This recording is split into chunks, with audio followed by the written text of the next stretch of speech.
नमस्कार,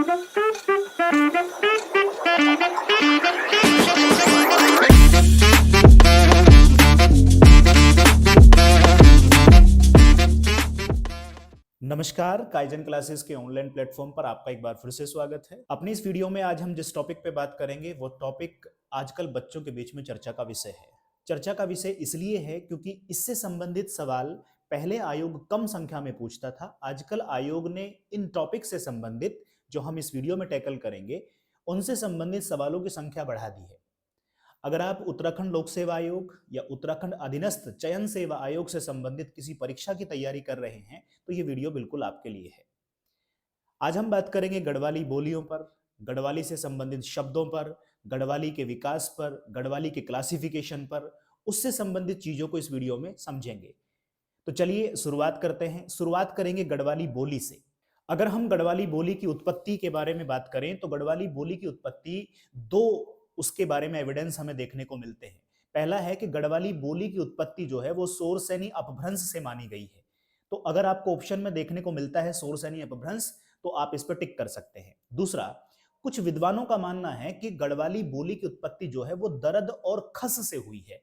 नेक्स्ट, अगर हम बात करें, एक भाषा वैज्ञानिक है जिनका नाम है मैक्स मूलर। भाषा वैज्ञानिक का नाम है मैक्स मूलर। उनकी एक किताब है science of language. Science of language, इस किताब में उन्होंने कहा है कि जो गढ़वाली है, जो गढ़वाली बोली है, बेसिकली वो एक क्या है, वो एक प्राकृतिक भाषा है। तो आपसे आयोग इस तरीके से सवाल पूछ सकता है कि गढ़वाली को प्राकृतिक भाषा के रूप में पहचान देने वाले व्यक्ति का नाम क्या है या किताब का नाम क्या है। तो Max Muller, science of language. अगर हम बात करें मानक गढ़वाली की, किसकी बात करें, मानक गढ़वाली। मानक का मतलब है जो गढ़वाली का एक्चुअल फॉर्म है, जहां पे एक्चुअल एक्सेंट में गढ़वाली बोली जाती है। तो वो दो क्षेत्र हैं, उनका नाम है टिहरी और श्रीनगर। टिहरी और श्रीनगर के आसपास की बोली को मानक गढ़वाली बोला गया है, माना गया है। अगर हम देखें कि गढ़वाली के जो शब्द हैं, जो उसके शब्दों की रचना हुई है, गढ़वाली की अधिकांश शब्द रचना जो है वो खड़ी बोली पर आधारित है, अर्थात खड़ी बोली से निकल करके आई है। वही खड़ी बोली जो पश्चिम उत्तर प्रदेश में बोली जाती है। नेक्स्ट बात करेंगे, एक वैज्ञानिक हैं डॉक्टर ग्रियर्सन। भाषा वैज्ञानिक हैं डॉक्टर ग्रियर्सन। डॉक्टर ग्रियर्सन ने गढ़वाली को 8 भागों में विभाजित किया है, 8 पार्ट्स में डिवाइड किया है, 8 भागों में उसका क्लासिफिकेशन किया है। अब हम देखेंगे वो 8 भाग कौन से हैं और ये उत्तराखंड में किन किन स्थानों पर उससे संबंधित आपको वो बोली या वो चीज वहां पे देखने को मिलती है। जैसे पहला उन्होंने क्लासिफिकेशन किया है श्रीनगरी। श्रीनगरी से ही क्लियर है कि श्रीनगर के आसपास के क्षेत्रों में, यहां आपको याद करने की जरूरत नहीं पड़ेगी। दूसरा है नागपुरिया। तो नागपुर परगने में, जो कि चमोली जिले में पड़ता है, वहां पे नागपुरिया उसका क्लासिफिकेशन है कि वहां गढ़वाली का नागपुरिया वर्जन बोला जाता है। नेक्स्ट है जिसको उन्होंने कहा है दसोलिया। दसोलिया जो है वो चमोली के दसोला या दसोली परगने में बोला जाता है। नेक्स्ट है, चौथा क्लासिफिकेशन उन्होंने किया है बधानी। बधानी पट्टी में इसकी बोलचाल रहती है। नेक्स्ट है राठी। राट क्षेत्र में, पौड़ी के राट क्षेत्र में राठी बोली जाती है। नेक्स्ट है मंझ कुमैया। इसको आप थोड़ा सा ध्यान से देख करके चलेंगे मंझ कुमैया को। मंझ कुमैया के बारे में है कि मंझ कुमैया जो गढ़वाली का एक क्लासिफिकेशन है वो कुमाऊं और गढ़वाल के सीमावर्ती, यानी कुमाऊं में भी है उसका कुछ हिस्सा और कुछ हिस्सा गढ़वाल में भी है। तो अभी हम बात कर रहे हैं गढ़वाली की। ग्रियर्सन ने गढ़वाली को 8 भागों में हमने बताया डिवाइड किया। तो सेम अगर कुमाऊं का क्लासिफिकेशन देखेंगे तो वहां भी आपको मंझ कुमैया देखने को मिलेगा। एग्जाम में अगर ये कुमाऊं के साथ आता है तब भी ठीक है, अगर गढ़वाली के साथ में आता है तब भी ठीक है। तो मंझ कुमैया की बात करें तो कुमाऊं और गढ़वाल के सीमावर्ती क्षेत्रों में, मान लेते हैं ये इस तरीके से यहाँ पे कुमाऊं का रीजन है और ये इस तरीके से गढ़वाल का रीजन है। तो आप देखेंगे इस सीमावर्ती क्षेत्र में हमें मंझ कुमैया जो गढ़वाली का एक क्लासिफिकेशन है वो देखने को मिलता है। नेक्स्ट है सलाड़ी, सलाड़ क्षेत्र में। और लास्ट है टिहराली, यानी जो टिहरी क्षेत्र में। इस तरीके से ये 8 विभाजन हो जाते हैं गढ़वाली बोली के। नेक्स्ट बात करें कि गढ़वाली बोली अगर हम देखें तो उत्तराखंड में कौन से जिलों में प्रमुखता बोली जाती है। वही जिले जो पश्चिमी उत्तर प्रदेश से लग रहे हैं। कौन कौन से हैं, देहरादून है और हरिद्वार है। इन दोनों जिलों में गढ़वाली जो है वो बोली जाती है। गढ़वाली की भी खड़ी बोली का वर्जन है, खड़ी बोली बोली जाती है। नेक्स्ट कहा है गंगाड़ी बोली। ये भी एक बोली है गंगाड़ी। गंगा शब्द इस्तेमाल हुआ है कहां पे, भागीरथी नदी घाटी क्षेत्र में। अब भागीरथी गंगा का शुरुआत में नाम होता है जब गंगा का उद्भव हो रहा होता है, तो गंगाड़ी कहाँ पे, भागीरथी। इस तरीके से आप इसको कनेक्ट कर सकते हैं। नेक्स्ट बात करते हैं जौनसारी की, तो जौनसार कहाँ पे, जौनसार के बाबरक क्षेत्र में। ये तीन हमने यहाँ पे अलग से पॉइंट जान लिए।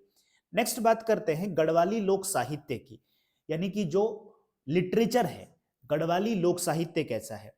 तो देखिए गढ़वाली भाषा में साहित्य, गढ़वाली भाषा काफी टाइम से है, तो गढ़वाली भाषा में लिटरेचर का प्रारंभ कब होता है, लिटरेचर की शुरुआत कब होती है, उसकी शुरुआत मानी गई है 1750 ईस्वी से।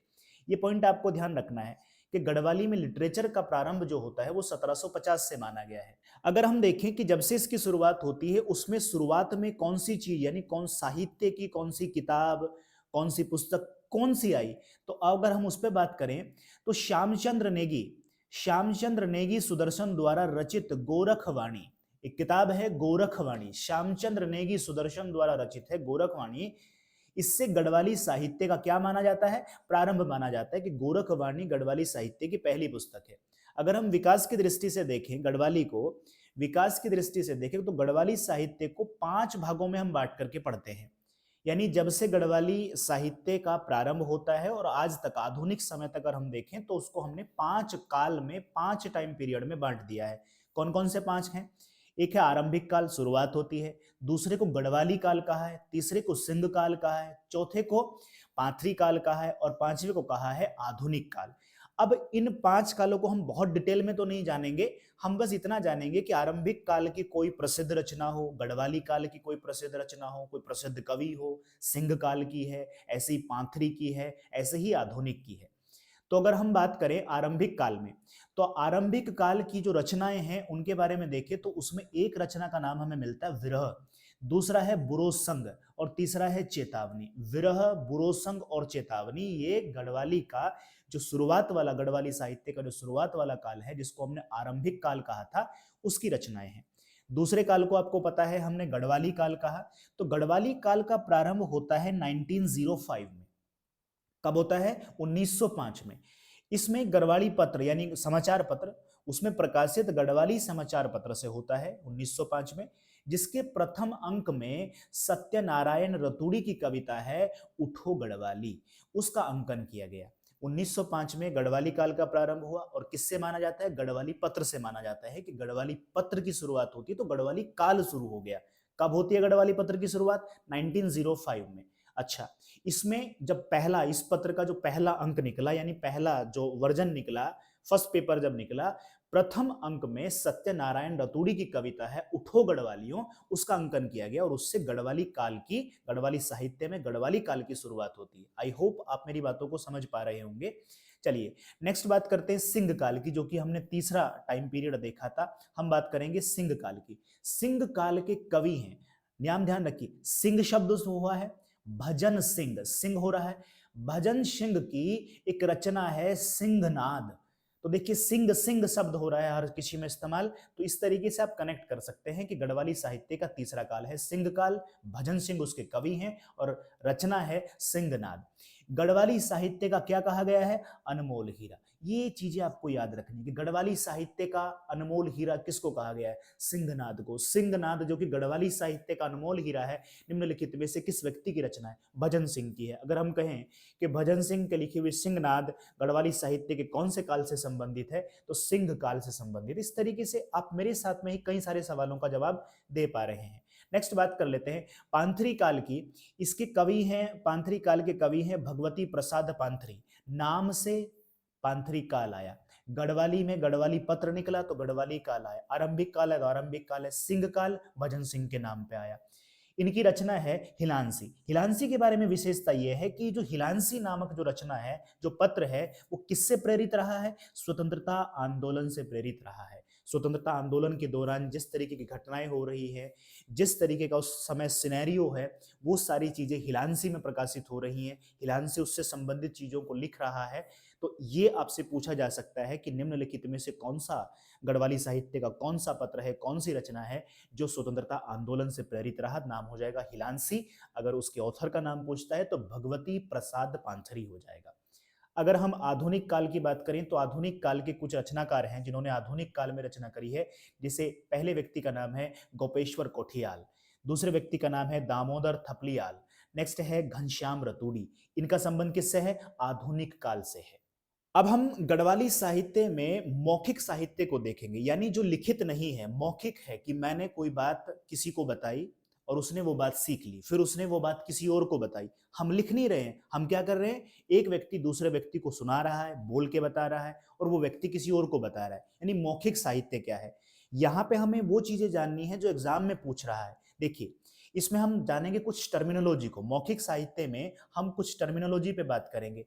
लौकिक या ऐतिहासिक जो लोक गाथा होती है पुराने समय की, या जो लोगों के बीच में प्रचलित है, लौकिक या पुराने समय की ऐतिहासिक, उसको क्या कहा जाता है? क्या कहा जाता है? पनवाड़े कहा जाता है। उसको कहा जाएगा पनवाड़े। पौराणिक लोक गाथा को क्या कहा जाता है? जागर। जैसे हमारे, आपने देखा होगा कि बहुत सारी पौराणिक मान्यताएं हैं, यानी जो धर्म से जुड़ी हैं, जैसे रामायण है।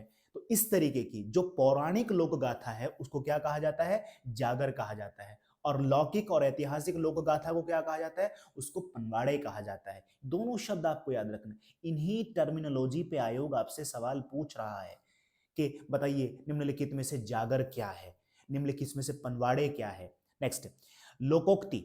लोकोक्ति की बात करें तो लोकोक्ति को गढ़वाली में अखाड़ा पखाड़ा, नाम याद रखना है, अखाड़ा पखाड़ा या फिर किस कहते हैं। पहेलियां, जो पहेलियां होती हैं, पहेलियों को गढ़वाली में आड़ा या एण कहते हैं। क्या कहते हैं? आड़ा या एण कहा जाता है। लोकवार्ता, जो लोगों के बीच में जो बात हो रही है, लोकवार्ता को गढ़वाली में पंडुली कहा जाता है। अब देखिए, हमने यहाँ पे कितने शब्द देखे। पनवाड़े, जागर किसको कहते हैं, अखाड़ा पखाड़ा किसको कहते हैं, आड़ा या एण किसको कहते हैं, पंडुली किसको कहा जाएगा। ये मौखिक है कि लोकवार्ता हो रही है तो उसको लोकवार्ता शब्द इस्तेमाल नहीं करेंगे, गढ़वाली में क्या कहेंगे? उसको पंडुली हो रही है। अगर पहेलियों की बात कर रहे हैं, कोई पहेली किसी ने कही कि ऐसी पहेली है, तो पहेली नहीं, आना कह रहा है, वो एण कह रहा है। कोई लोकोक्ति कही तो हम ये नहीं कहेंगे कि ये गढ़वाली में लोकोक्ति है, बल्कि क्या कहेंगे? अखाड़ा पखाड़ा या फिर किस है। चलिए, इसी के साथ में अब गढ़वाली के कुछ, गढ़वाली भाषा से संबंधित कुछ शब्द हैं जो आयोग आपको देता है और पूछता है कि बताइए किससे संबंधित है, उन पे बात कर लेते हैं। गढ़वाली भाषा के शब्द देखिए, पहला शब्द है ओडल। कौन सा शब्द है? ओडल। ओडल शब्द गढ़वाली में इस्तेमाल होता है तूफान या आंधी के लिए। तूफान या आंधी के लिए ओडल शब्द इस्तेमाल होता है। नेक्स्ट है ओड़ा। दो खेतों के बीच का जो विभाजक बिंदु होता है उसके लिए शब्द इस्तेमाल किया गया है ओड़ा। नेक्स्ट है गाढ़। गाढ़ शब्द जो है वो छोटी नदी के लिए इस्तेमाल हुआ है। जो छोटी सरिता है, छोटा सा है, उसके लिए क्या इस्तेमाल किया गया है? गाढ़ शब्द इस्तेमाल हुआ है। नेक्स्ट है बुणिया। बुणिया शब्द जो है वो जंगली भूमि के लिए इस्तेमाल हुआ है, जिसको हम अरण्यक भी कहते हैं। जंगली भूमि के लिए हमने इस्तेमाल किया है बुणिया। सट्टी शब्द जो है, सट्टी शब्द गढ़वाली में धान के लिए होता है। आप इसको ऐसे याद रख सकते हैं कि धान जो है वो 60 दिन में तैयार होता है। तो कुछ धान की वैरायटी ऐसी जो 60 दिन में, जिसको हम साठी कहते हैं यहाँ पे, तो सट्टी शब्द गढ़वाली में इस्तेमाल हुआ है। नेक्स्ट है कोदा। कोदा मंडुए के लिए होता है, और आपको पता है कि उत्तराखंड में या पहाड़ी रीजन में मंडुए का बड़ा महत्व होता है, तो इससे संबंधित आयोग आपसे सवाल पूछ सकता है। ये मोटे अनाज में भी शामिल है। कोदा मंडुए के लिए इस्तेमाल होता है। नेक्स्ट है लैया। लैया सरसों के लिए इस्तेमाल हो रहा है। भट्ट सोयाबीन के लिए इस्तेमाल हो रहा है। कलौं मटर के लिए इस्तेमाल हो रहा है। इस तरीके के शब्दों को आप देखेंगे। जैसे सुबेर, ये तो आप सामान्य भी हम बोलते हैं कि सुबेरे सुबेरे, तो सुबेर किसके लिए इस्तेमाल हुआ है? सुबह के लिए इस्तेमाल किया गया है। लोण, लोण शब्द जो है वो नमक के लिए इस्तेमाल किया गया है। नौना, नौना शब्द जो है वो लड़के के लिए इस्तेमाल होता है। आजकल हम नौनू नौनी शब्द रखते भी हैं, तो नौना शब्द जो है वो लड़के के लिए इस्तेमाल किया गया है। जैसे कहते हैं ना कि जरा सी बात पे बिगड़ जाता है, तो जरा सी शब्द किसके लिए इस्तेमाल हुआ है? थोड़े के लिए। जो माइनर है, छोटा है, छोटे के लिए, थोड़े के लिए, कम के लिए जरा सी शब्द इस्तेमाल हुआ है। जरा सी दिल में दे जगह तो वही जरा सी शब्द है।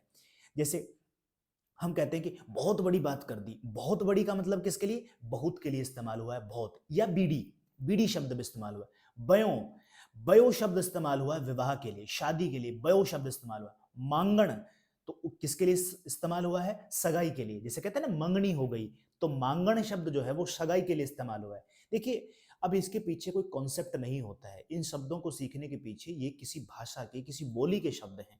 आप उस राज्य से संबंधित परीक्षा देने जा रहे हैं तो कम से कम आपको रीजन की, उन बोलियों के, उनकी पहचान के, उनकी संस्कृति के बारे में जानना होगा और जानना चाहिए। आयोग अच्छा कर रहा है, इस तरीके के सवालों की संख्या बढ़ा रहा है। तो इसको आप याद कैसे करेंगे? कोई कॉन्सेप्ट तो है नहीं इसका कि हवाएं हाई प्रेशर से लो प्रेशर की तरफ चलेंगी, ये कॉन्सेप्ट हर जगह लगेगा। तो कॉन्सेप्ट नहीं है तो फिर क्या करेंगे?